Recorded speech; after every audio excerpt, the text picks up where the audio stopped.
Vancouver has an honorable history of creative attempts to fill gaps in the city's social support systems. The efforts have come from governments, community groups, universities, non-profit organizations, and in recent years, the business and investment community. Vancouver Mayor Gregor Robertson has a long-standing commitment to end street homelessness. Mayor Robertson states, "Let me repeat something I've said many times before. Ending homelessness isn't an aspiration or a rhetorical flourish. In a city as wealthy as Vancouver, it's a non-negotiable responsibility for every one of us." The City of Vancouver has outlined a housing strategy that includes an illustrated housing continuum proposing a tenant flow from shelters, SROs, and supportive housing to social housing, purpose-built rentals, and creative use of private housing. Oh, there seems to be a problem with this slide. There's an elephant in the room. It seems the elephant wants us to know that housing providers are fatigued. Housing demand keeps increasing, funds are limited, there are gaps in the housing continuum. Service providers are rewarded with unemployment if they get the problem fixed. Decades of work in the trenches entrenches attitudes and erodes agency partnerships. A growing question arises: how many years until I can retire? Let's be positive and mind the gaps in the housing continuum. One of the first gaps that can be filled involves post-shelter housing. A gap in post-shelter housing has been filled at 3475 East Hastings, a former 57-unit Ramada hotel purchased by the City of Vancouver, 1335 Howe Street, a former 156-unit Quality Inn purchased by Townline Developments and leased by the City of Vancouver, and the 100-unit former Bosman Hotel at 1060 Howe Street, leased by the Community Builders Group, now rebranded as the Metson, a Creole word reflecting the community learning process. Filling post-shelter housing gaps doesn't have to be expensive.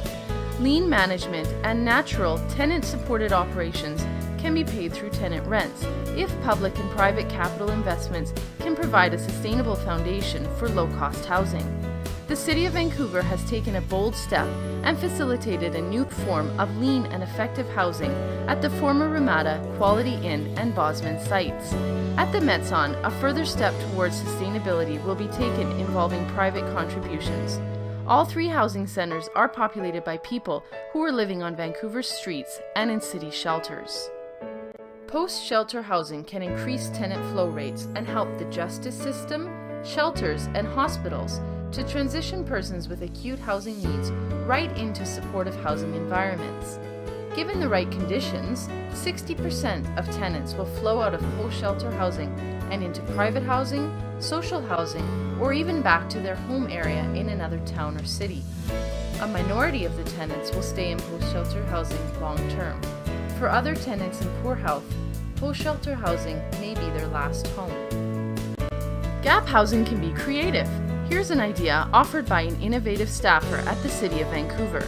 This ship has 50 units and could house stable persons indefinitely after being purchased with private funds. Tenant rents could pay for a $500,000 purchase price mortgage, operating costs, and mortgage fees. On the downside, the project could give new meaning to the phrase, "man overboard." Minding the gap in SRO revitalization would prevent homelessness in Vancouver.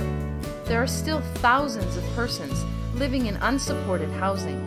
Partnerships with private housing providers and the remaining private SRO owners is possible and doable. SRO revitalization has been a major focus of all levels of government. Private funding has also contributed to SRO upgrades. The 79-unit Jubilee Rooms on Main and the 71-unit Dodson Rooms on Hastings were purchased and renovated with investments from social entrepreneurs and sold to two nonprofits for 50% of fair market value. Now, the revolving benevolent investments are being used to launch other community investment projects. SRO revitalization doesn't have to be expensive. A strategic and private capital investment strategy enables tenants to pay for all operating expenses at the Jubilee and Dodson, including mortgage, insurance, and taxes. All remaining SROs in Vancouver can be revitalized. The process is underway right now at the Vogue, Regal, and West hotels. The work is risky and not for the faint of heart, but community rewards are awaiting the fulfillment of these efforts. Mind the gaps in purpose-built rental housing. Privately created low-cost rental housing is an option for long-term sustainable housing in Vancouver. The gaps in purpose-built rental housing can be filled when developers partner with non-profit housing providers. The concept is soon becoming a reality at 626 Alexander and 179 Main Street. No government funds are going into the development or operation of these two efforts. Filling purpose-built rental housing doesn't have to be expensive. If developers in any area of the city voluntarily adopt the 80-20 mixed-use housing formula and the self-contained units are sold at cost and a lean operating model is employed, the units can be rented at shelter rates indefinitely. How can you take ownership of Mind the Gap and expand the concept with your own philosophy and branding? Learn and share through dialogue. Mix and match partnerships, governments, nonprofits, and business. Create and maintain an open source philosophy in your organization. Launch an anytime, anywhere blue sky thinking session. Visit Mind the Gap website.